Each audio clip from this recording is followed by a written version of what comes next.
Hey, everybody. We got a nice big fat Tuesday to recap. All right, I guess it was medium size here on Old Man Squad Fantasy Basketball. I am your host, Dan Bespris, yelling over construction on the neighboring apartment building yet again. How long does it take to seismically retrofit a building? Longer than it should. My rage surges within me, and all I can do about it is talk about fantasy basketball. Hi, happy Wednesday morning to you all. I'm Dan Bespris. You can find me on social at Dan Bespris. And in fact, I would almost insist that you do, because of all the things we do in between podcasts over on the hellscape that is social media. Again, it's DANBESBRIS. Old Man Squad is the network feed. I would love it if you guys followed that one. And more than anything, we got a Discord link in the show description. Come hang out with us over there. There's already more than 2,000 of you in the Old Man Squad Discord, an opportunity to meet some of our other amazing hosts, whether it's fantasy basketball, fantasy football, fantasy baseball, non-fantasy stuff as well. It's just a really cool thing that I'm trying to build that's allowing more, I don't say younger, because some of them are older than me, but newer podcasters to kind of grow alongside folks that are a little bit more experienced. So come hang out, come meet them, come say hello. We will be breaking down the Tuesday card on today's show. We'll have a separate show to break down the big Wednesday. That's going to be a preview show coming up. So we'll split up today's into two different episodes because each one is probably a half an hour long. Big Wednesday card coming up. We'll do something similar on Friday as well. We'll have some specialty shows in between. Charlotte at Orlando lost this one in a blowout fashion. That's starting to happen again to Charlotte, and I don't like it. I want the Hornets to be a tiny bit better than they are, and I know it's wishful thinking. I mean, at least they're 4-7 this year. Actually, 3-3 at home. Like, at least there's that. Charlotte's playing better at their own spot, and you know they're starting to get some of their guys back. They don't have any centers right now, and that is troubling. Obviously, LaMelo Ball continues to roll along. Grant Williams as a fill-in for both Nick Richards and Mark Williams has been useful. Brandon Miller is kind of bouncing back and forth between big games and slightly less big games. He's number 82 in 9-cat with a free throw number that's going to come down at 94, a field goal number at 37 that's going to come up. The other stuff for him is relatively repeatable. So that target of like 60 is probably still a fairly reasonable one for him. And I don't know that there's anything you can do with what he's accomplished so far this year. We've been trying to figure out for a couple of games who the winner's going to be in the fill-in for Miles Bridges sweepstakes. And it's quite conceivable that we may have found it in Musa Diabate. And by the way, I've looked up the pronunciation on that a couple of times. I'm seeing Diabate and Diabate.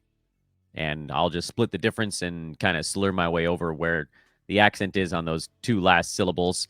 12 points, 15 boards, a steal, and 3 blocks in yesterday's ball game. He has back-to-back double-digit rebounding games, although the scoring in this one was, I would argue, the bigger surprise because he had 3 games in a row with double-digit rebounds. He had 0 points in the first one, 4 points in the second one, and then 12 yesterday. So don't expect much in the way of scoring. But it does kind of seem like, at the very least, he's going to get enough minutes to go get some rebounds. Quality rebounder. The center, which kind of pushes Grant Williams down to the fill-in for Miles Bridges spot. But at the same time, is that enough? Yesterday, he had 3 blocks. He had 3 blocks, 3 games back. The third, sort of like the first one where he was involved. I'll admit to you guys, I am not at all confident. I don't think I have the stones to pick up Diabate and throw him into a lineup. Certainly not in a Roto Games Cap format. And then if you're looking at Charlotte's schedule stuff, they played today. No, they don't play today. They're off for 3 days starting right now. So if you're even thinking about it, you're thinking about it for Saturday. And I don't think I'm really thinking about it. It was the Wagner show in Orlando, which is, I feel like there's a joke to be made here. Yeah, composer. Wagner was a composer, right? Is that the joke? A classical music joke? Anyway, Mo Wagner at 18 off the bench outplayed Goga Bitadze, although this game was sort of out of hand, so it's hard to know exactly what that would have meant. This, by the way, and it doesn't change the outlook for Goga and Moga. But this is what I was worried about after those first two games where Bitadze played really well. And I was like, look, last year we saw these guys fighting each other for minutes. There were days where Mo had more. There were days that Goga had more. By and large, it looks like Bitadze is the guy this year to fill in for Wendell Carter Jr., who's already been ruled out for Orlando's next ball game. But this type of stuff happens, and then you get this nothing game from Goga, and you're sort of you end up looking in your hands and wondering how you ended up with these pieces of lint. Still stick with Bitadze. He's the fill-in guy, but just know that this type of stuff happened last year, and it's going to happen this year as well. So Franz Wagner, Jalen Suggs, Goga Bitadze, those are the three Magic that you should be comfortable playing. I still have this fleeting hope that Jonathan Isaac is ever going to play 20 minutes consistently, but I don't think his body can handle it. Tyler Hero has started the year on a furious run, and with no Jimmy Butler, that's not slowing him down anytime soon. He's shooting 51% from the field on 4.5+ three-pointers. There's a lot of stuff that's going to come down for Hero as this season goes. He's a prime sell-high guy. He, to his credit, looks like he might be in line for a better season than I expected out of Hero, because I wasn't particularly high on him. I had him back in that sort of like 95 to 100 range, and it looks like I'm low on that one. But if you can get a top 50 guy for him, I think you do it. Kind of lock that sucker in. Nikola Jovic went down early in this game, so that shook things up a tiny bit more. Rozier should be better with Jimmy Butler out. Don't worry about that. Adebayo is going to be fine. Obviously, Hero, those guys are the lock-ins. The other stuff for Miami, it looks like Haywood Highsmith is the guy getting most of the Jimmy Butler minutes, and then it sort of shifted one rung farther down the board, and you got Jaime Jaquez and Duncan Robinson battling each other for the Nikola Jovic minutes as they became available. And then, so Jaquez, who has the probably a little bit more of a well-rounded fantasy line, he only got 25 minutes, so I'm not going anywhere there. Duncan Robinson, 36 minutes. Usually that's going to be enough for him just because of, the number of shots he's going to get up, and three-pointers usually kind of go down. Not many in this one, but 16 shots will get the job done. But we'll have to wait and see on health stuff. How long is Jimmy Butler going to be out? Is Jovic going to miss time? Do I even trust someone like a Haywood Highsmith, who feels like the safest of these fill-in names? But he's mostly at value because he has 7 steals in the last 2 ball games and not really doing a whole lot else. So I'm probably taking still a bit of a wait-and-see approach with Miami. Detroit just barely squeaks by. Miami had a brain fart in this one, and Eric Spoelstra took the heat for calling a timeout when they did not have any. Yeah, it happens even to the best of them. Good stuff for Detroit. Jalen Duren's back, played 30 minutes, had a decent fantasy line. He missed his free throws, but whatever. Tim Hardaway Jr. got clunked in the noggin. We don't know if he's going to be available for the next ball game. If he's not, Malik Beasley would be a very good 3-pointers only kind of stream. You don't want to expect anything else because you will be left disappointed.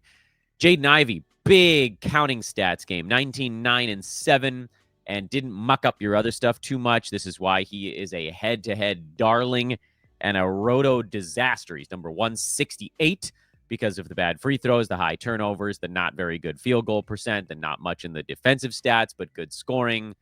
It does sort of carry the day when all is said and done. So I don't have almost any Jaden Ivies on my team because you guys know I like to attack the percentages. Tobias Harris has been just kind of quietly, very, very quietly creeping up the board. He's now a early 7th rounder. After starting at like 120, he's creeping up into the early 70s now, and just little by little, he's getting there. One of the big ones for Tobias Harris that's going to really move his value is the free throw number. And I know he's not taking very many, but he's at 79% after being a mid-80s to high 80s guy for the better part of the last 4 or 5 years. So that's going to move him up at least a round. And then the other thing we're looking for is I really want him to get more than a dozen shots. And he got 15 yesterday, which I know overtime, but that's a good sign. And then Cade Cunningham continues to rumble along with one of the worst turnover numbers I have ever seen in my life. Isaiah Stewart had a double-double, but with Duren back, you can move on there. That was more of a lucky stroke if you happen to not get him out of your lineup in time. You want to talk about a team that just wasn't paying attention for a ball game. Boston lost to the Hawks, who didn't have Trae Young. Keaton Wallace was the fill-in you guys saw on, I think I talked about it actually on yesterday's show, or maybe it was just on Twitter. I said, I want to see it one time. I know that Keaton Wallace was the obvious, look, he's point guard. He's like true point guard, but I have no idea what he's going to do in a full starter's role. And he got 8 assists. So to that end, I guess it worked out, but the shooting percentage was atrocious, no defensive stats and no real scoring. So overall, it was one of the poorer lines on the card yesterday. And now we know if you're going to start him, you can likely expect some assists, but don't get too excited about the other stuff. Scoring should be better in the next one. But again, we don't know with young guys. He might just shoot terribly for 3 or 4 games, or Trae might be back for the next one. We'll see. Meantime, Jalen Johnson starting to come around with just a cool little triple-double in this ball game. I mean, it was always just a matter of time with him.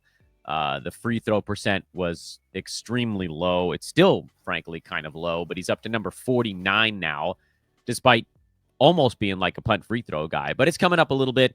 Field goal is on its way up. I mean, the points, the boards, the assists, the steals, the blocks, all this stuff is outstanding. Just continue to ride him up the board. Clint Capella had 18 and 9 in only 17 minutes. Okay, great. That's good for him. Okongwu played 31 minutes yesterday and had a slightly better line. And Larry Nance played 27 minutes and had a better fantasy line. And I'll be honest with you guys, I don't know what the bleep to do about this situation. It feels like avoiding all 3 of them is probably the prudent and nausea-avoiding path to take.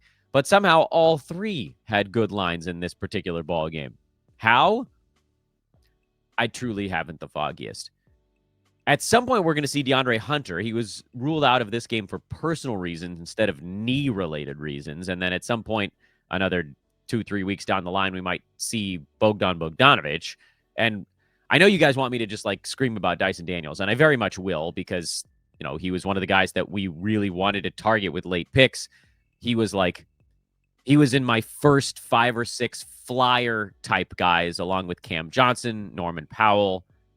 So feeling very good about the hit rate on the first group of flyers, and some of them massive hits. Trace Jackson Davis, not so much. not so much. So, I mean, that's great. Like, you're not going to do anything about that. You can try to sell Dyson Daniels if you want, but also he's just so fun to roster right now that maybe you just see what this thing looks like. The center thing is the stuff that my head is going to explode with.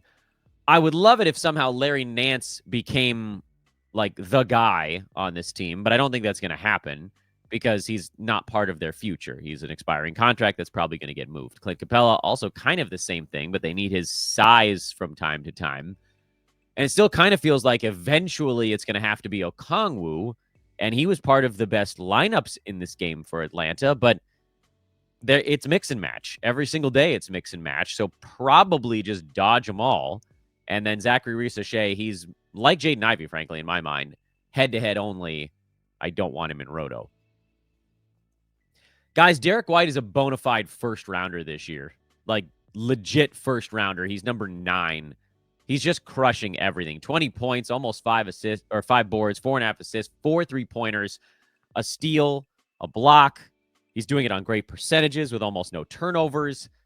This is a majestic run for Derek White. And yeah, he'll cool off a little bit. And certainly as Kristaps Porzingis comes back, things like that, he'll probably take a small step back. But my Lord, holy mackerel. He's almost caught Jason Tatum in overall rank. And I get it. Turnovers are some part of that, but Oh, my goodness. Somehow, still, Drew Holiday cannot get his hands on a steal or a block this year. It's the craziest damn thing, but all you can really do is hold or buy low. Peyton Pritchard, is the cool down coming? It's got to come at some point. He's down to number 70 in 9-cat now. The three-pointers have fallen under 4. The field goal percent is down to 46. He had a good steals game again. He's not assisting. That should be the thing that floats his value, and it's not. He's out there just bombing away from three-point land. Pritchard was always a sell high, but there is this sort of advantage built in that the Celtics are going to be resting guys pretty much all season long. Many of them had Olympic runs. They had the finals run. They're 9-3, and the rest of the East is bad behind them. So there really isn't a huge reason for the Celtics to push anybody, and that's a reason to hang on to Peyton Pritchard. But he was definitely a sell high earlier. Something to keep an eye on here, Al Horford likely to rest for Boston. He's resting, we believe, at least, and we've seen nothing to steer us away from it, every back-to-back all season long, which means there's one tonight in Brooklyn. Is it Luke Cornett time? Could be Nimias Keita time. Might be a little bit of both, or maybe we just don't worry about it. Knicks beat the Sixers. This was the Joel Embiid return game. There really isn't anything to talk about with New York. It's start the starters. Anunoby, a little bit of a sell high. Josh Hart, a tiny bit of a sell high. Cat on health. That's kind of the same thing with Hart, although for Hart, a little bit is just like team depth. As they get someone like a Precious Achiuwa back, they'll be able to split the minutes up just a little bit more. This, I think, is what Mikal Bridges is. Cat is the health sell high. Hart is the depth sell high. OG is the hot start sell high. There's a bunch of different ones. And then Jalen Brunson is a little bit of a buy low, but also not buy low enough. As I've talked about, I am not a Jalen Brunson guy this season. I don't think he gets up into anywhere near the range he was being drafted. So you probably can't get him cheap enough yet. As far as the Sixers go, Paul George, Joel Embiid, we think they're going to rest the back-to-back, but Embiid came out after the game was like, I want to play in the back-to-back. I know I said I was going to rest them forever and ever, but I'm a troll. Those were his words. So he was trolling us all. I cannot imagine they let him play in this back-to-back. That would floor me. But at the same time, the Sixers are 2-8. There's really only so much farther they can go. Well, I guess that's not true. The Bulls are the 10 seed at 4-7, so they're not too terribly far behind a play-in spot. I don't think they're pushing PG or Embiid in this ballgame, which means for one night and one night only, you probably can play Kelly Oubre. You probably could play Kyle Lowry for a game. Jared McCain is going to take 24 shots in this one. He's a play for one night. Caleb Martin, oddly, I kind of feel the opposite about. So let's talk a little bit about some of these fringier guys. Oubre's a drop long-term, even though you might be able to find a one-game fill-in for him here and there. I don't want anything to do with Kyle Lowry. Jared McCain took 16 shots here and had 23 points, 4 3-pointers. I don't think he's missed a free throw yet this season. That's good, but he does nothing else. No steals, no blocks, no boards, no assists. It's going to be very hard for him to maintain fantasy value with that type of shooting guard type stat set. And then obviously at some point, Tyrese Maxey is going to just take all of that stuff away. So for McCain, I think you're good with a one-day stream, certainly tonight. And we'll talk a little bit more about that on our preview show coming up later on this morning. But I wouldn't expect a whole lot from him long-term. And then Caleb Martin is an interesting little case study. Suddenly, and I don't think it's a coincidence, he looked a lot better with superstars around him. And it's not that he hasn't had opportunities so far this year. Caleb Martin is averaging 34 minutes a game, but he's posting value outside the top 230. And a lot of that's because he's shooting 40% from the field and 67, weirdly, by the way, on volume at the free throw line. And I know he's not a good percentages guy. He's kind of in that Dante DiVincenzo realm of, low 40s from the field, mid 70s at the foul line, but he's nowhere near those right now. And then you kind of look at, what does the rest of the fantasy stat set equate to? And I can't help but think that there might actually be a little bit of room for Caleb Martin to post top 100 value this year. And I get it. He's not close at all to it. The thing that would hold him back is he's got to take and make more three-pointers. And he didn't even do that in yesterday's ball game. He's only taking about 3 per game. So he's not a 3-and-D guy right now. He's just an and-D guy. Steals are good. Rebounds are decent. And the minutes are really nice. But without the three-pointers, I don't know that there's a way for him to get there. My hope would be that if he's on the floor long enough, playing 34 minutes a game, that eventually the blocks come up to like 0.6 instead of 0.3. The steals stay at that 1.2 mark. The turnovers drop back down to around 1.1, something like that. The assists, the boards stay higher. The free throw gets up into the high 70s instead of the high 60s. Field goal gets to like 45 instead of 40 or 41. And then you're talking about a guy that probably has fantasy value, but I don't know if you need to hang on to him while you're waiting for it to happen. Toronto-Milwaukee was just a frightfully ugly basketball game, and I don't want to spend too much time on it because of how ugly it was. But Emmanuel quickly being ruled out with a partial tear in his UCL, which for baseball players, that's Tommy John time. For basketball, they just rest until it's better. That opens things up again for Davion Mitchell, who decided he didn't want to shoot for a day, but he played 33 minutes and had 8 assists. I would pick him up. We saw how good he looked the last time Quickly was out. Ochai Agbaji moves back into an I get enough shots to be relevant. Grady Dick moves back into a really strong fill-in play. And I would think, and it didn't work so much in this ballgame, but I would think that RJ Barrett moves back into a playable guy, even in 9-cat, just because the volume is going to be so frightfully high. You guys know I think RJ Barrett overall is a points league only guy, but with no Barnes and no Quickly, he's going to have to take probably over 20 shots a game. He's going to get the assists, and then you just kind of hope that you catch him on a not horrible percentages spell, but that might be asking too much. So Agbaji is a soft yes. Grady Dick is a big yes. RJ Barrett is an points league, 9-cat, rubble. And then Davion Mitchell is also kind of a soft yes on the fill-in situation. No Dame from Milwaukee in this one. They're still hoping to get him back for today from the concussion protocol. I'm skeptical. Ryan Rollins got the start and looked amazing, actually, in 22 minutes before he went down. The ruling, you can see it on your screen if you're watching on YouTube. Shoulder instability. I think I forgot to do an ad read. Let's do it now. BetOnline is the world's most trusted betting platform and your number one source for online betting.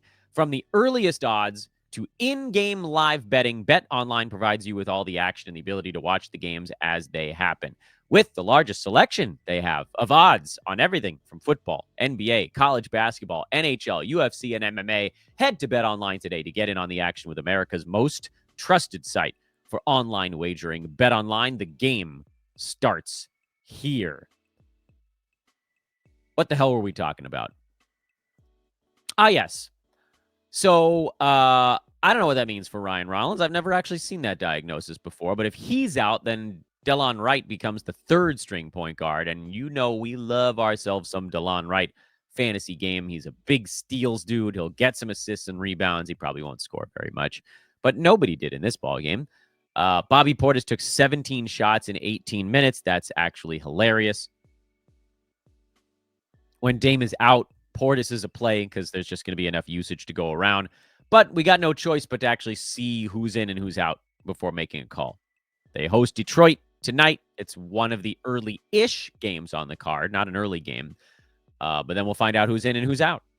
I would love it if we could get a Delon Wright going, but, we'll kind of have to wait and see. AJ Green got the start at shooting guard as Andre Jackson moved back to the bench, and Green was decent, and he also is worth a watch while the Dame stuff is going on.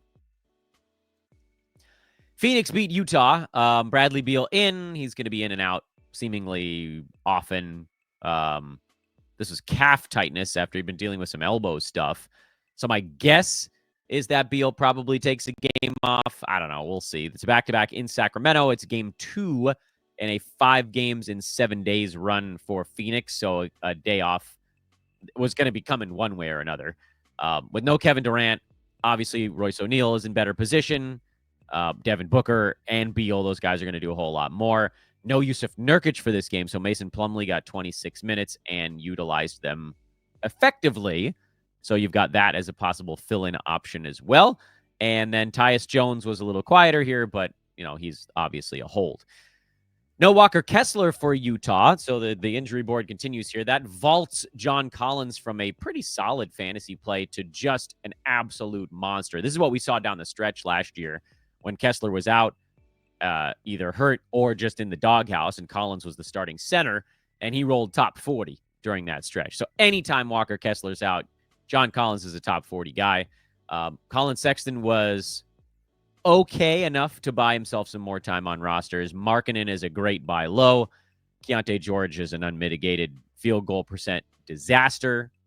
Almost all things disaster, frankly. And this is why, again, you can't draft these guys that are really, really, really bad at a particular percentage. It's so hard to draft these like build specific guys, because if not everything goes right, then it really hits the skids.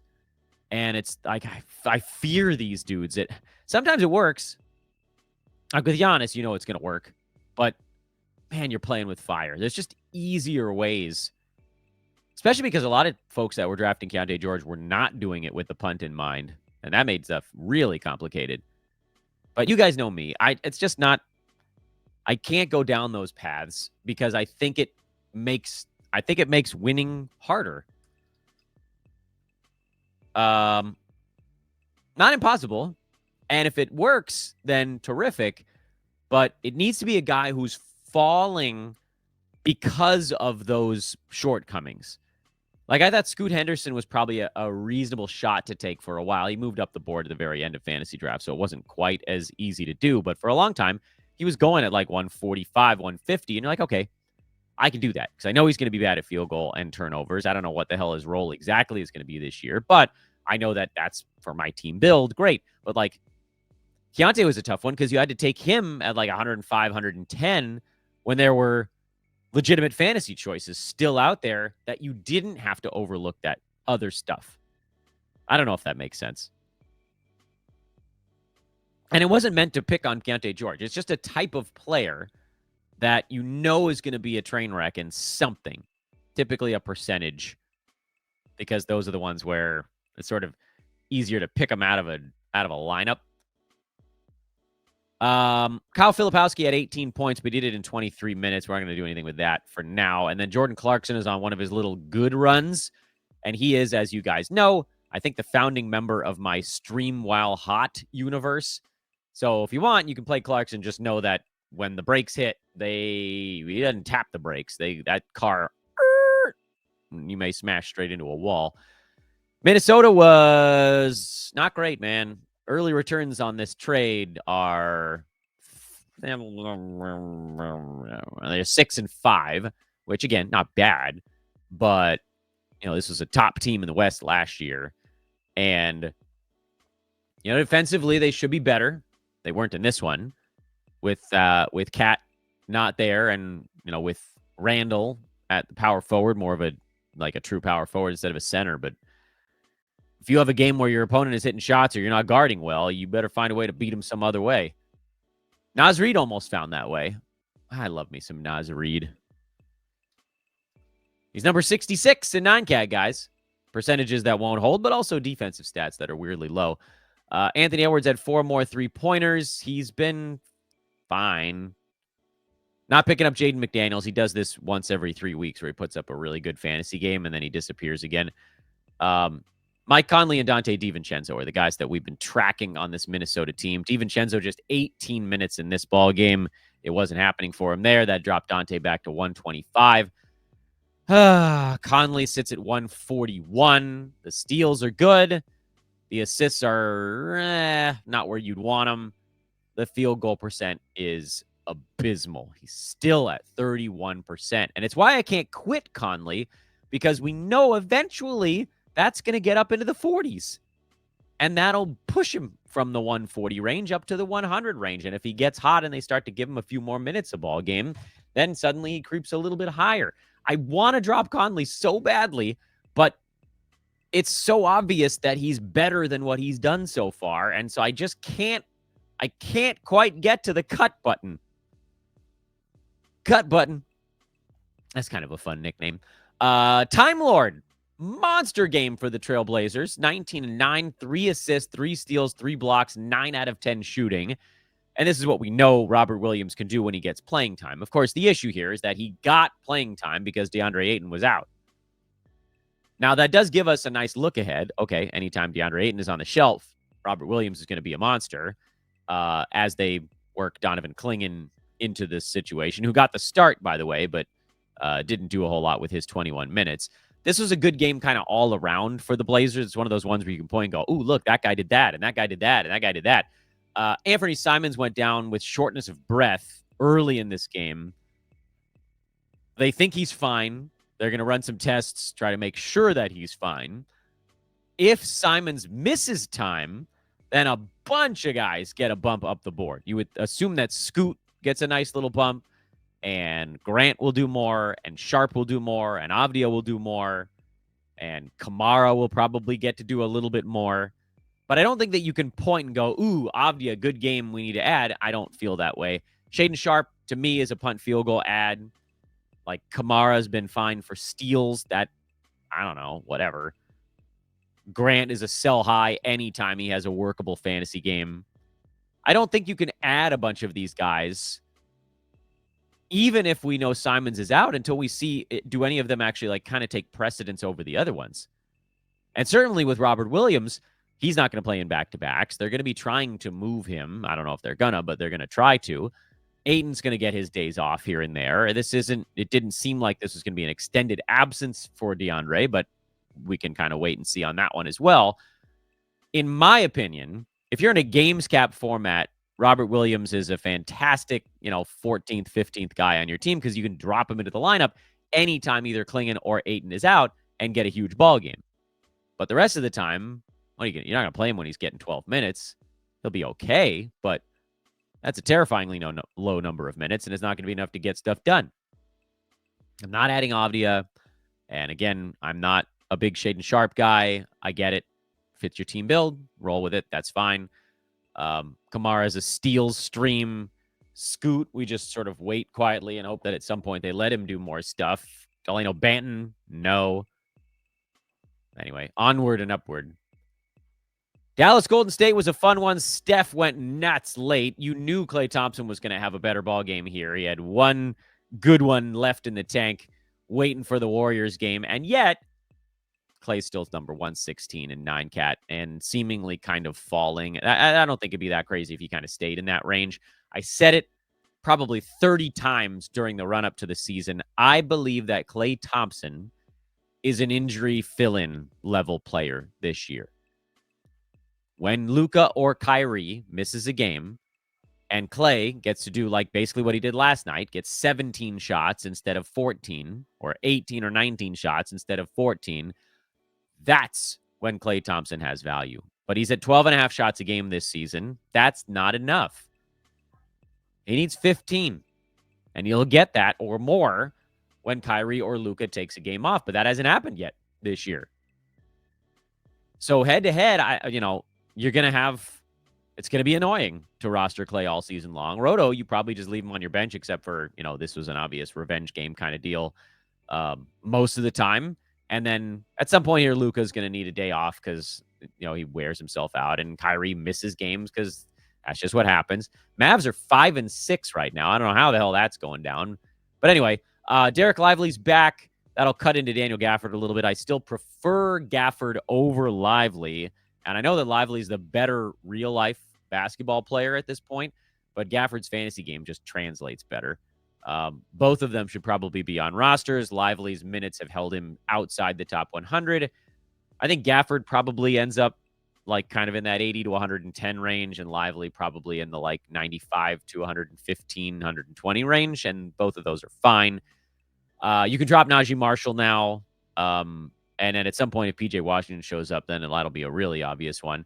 For Golden State, and this is a true burying the lead kind of moment, my love for De'Anthony Melton knoweth no bounds. He is starting. That's 2 games in a row at shooting guard. 26 and a half minutes in this one.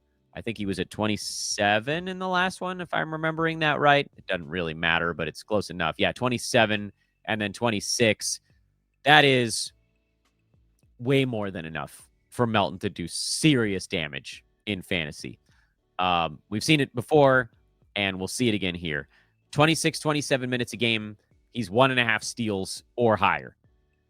He's multiple three-pointers. He'll get you some assists, some boards. Not a ton of boards, but he'll get you some points. He's not a great percentages guy. Low field goal, free throw is just kind of meh, although he didn't really take very many of them. But like just getting an outline of these types of games, especially on a team that features ball movement, he's going to be much more, I would think, encouraged to do stuff than he has maybe ever, or certainly in a long while. He's a better basketball player than Buddy Hield. And, you know, for that reason, like, you're holding on to Hield. I get it, because he got off to such an insanely hot start. But now you're starting to see the same old thing. Do you guys remember during the preseason when I said, you know, I think the Warriors are going to do with Buddy Hield what every team does, which is he gets a big opportunity right out of the chute, and eventually he blows it. It's happened in Sacramento. It's happened in Indy. It happened in Philly. Like, the Buddy Hield arc is so predictable at this point. And it's happening again a little bit. By the way, while we're talking right now, Jackson Hayes just turned an ankle, and it sounds like he's going to be out for at least 2 weeks. In practice, good Lord. Lakers have no backup big man. Oh, no, that's not true. Christian Coloco is going to play. I don't care about that. We'll talk more about that on the look ahead show coming up a little bit later on. I still think Buddy Hield probably goes on a heater at some point again, because you got the hot Buddy Hield, and then so the minutes were bigger, and Steph went out, and so the scoring was more needed, and De'Anthony Melton was out, and so all the stars aligned for Hield to get off to an insane start this year. But now the stars have come out of alignment. He's cooling off a little bit. Steph is back. Melton's back. And the Warriors are willing to kind of mix and match a little bit. And I think they like Melton's defense more, just what he's able to do, because Hield is a sieve. He doesn't keep anybody in front of him. And the Warriors, frankly, are winning most of their games right now with defense. So I love me some De'Anthony Melton. I don't know if his back's going to hold up. And frankly, I don't care, because as I've said before, if I'm not the guy that's picking up Melton, when he starts to look like he's going to do stuff, I will kick myself for a year. So, as you guys have heard, I have 10 cash leagues on Yahoo this season, and I have De'Anthony Melton. Picked him up off the waiver wire in 6 of them. That's a lot. He was already rostered by our good buddy Rubens Kim in one of those leagues. What's up, Rubens? I don't know how I got beat to him in another one. That one is on me. And then the others, there were 6 that are fab. One of those leagues, I just didn't have a roster spot for him. And then one, I got outbid. So that's the De'Anthony Melton story with me. Yeah, he might go down his back. He might blow his back out in the next ball game. But if he doesn't, and he's really going to get 26-plus minutes a game, that's a top 85 guy with upside if the minutes tick even a tiny bit higher, or if the roll ticks a tiny bit bigger, or any of those little things that could break his way because it's Golden State and not somewhere else. Or, you know, if Steph misses a game here and there, or if Hield misses a game, or if Podziemski misses a game, there's a lot of ways that Melton could see an extra 2-3 minutes, and then that's how you hit even higher on the ceiling. But right now, while healthy, the floor looks like 25, 26 minutes. That's good enough. Steph, Draymond, the other Warriors you can start. Andrew Wiggins is a very soft hold. He may profile as someone that falls back into that kind of filler area. Where the hell is he right now? 124. Yeah, I mean, that's filler zone. I would hope his field goal percent gets a little bit better. It might not. So soft hold on Wiggins. Better for head-to-head than Roto. Also on Andrew. And then Jonathan Kuminga, who's been a little bit better lately coming off the bench, but still streamer level, honestly. I've said it a few times. I'm not going to back off that. I think Jonathan Kuminga is a slot you can probably stream. Very quickly now, a ultra fast recap from each of the ball games. What did we learn? Diabate, I'm not quite confident enough. Grant Williams, I think, is worth a injury play. Goga's still the guy in Orlando. Tyler Hero is a sell high. I'm not picking up Highsmith or Robinson yet. I don't fully trust them. Jalen Duren's back, so you can drop Isaiah Stewart. The Hawks, we'll see if Trae Young's in the next one. I'm not adding any of the centers, and I'm probably dropping them all, even though they had good ball games here. Dyson Daniels is amazing. Celtics, not adding any centers with Al Horford likely to sit. You'll wait and see on that one. Knicks, nothing. Philly, Jared McCain for a day at least. Kelly Oubre for a game at least. I think McCain may have some stat set issues as the team, as you saw yesterday, he hit a lot of shots, but that was basically it. Toronto, probably throw this one out, but you've got Mitchell, Abaji, Dick, all fill-in level guys. Milwaukee, let's get an injury report. Maybe we get a DeLon Wright stream, or maybe it's Rollins again. If it's Rollins, I'm probably too nervous. AJ Green, I'm also probably a little bit too nervous with, and then, you find out if Dame is around. If Bradley Beal is down for Phoenix, I forgot to mention this as we were moving through the thing. It's probably Grayson Allen time.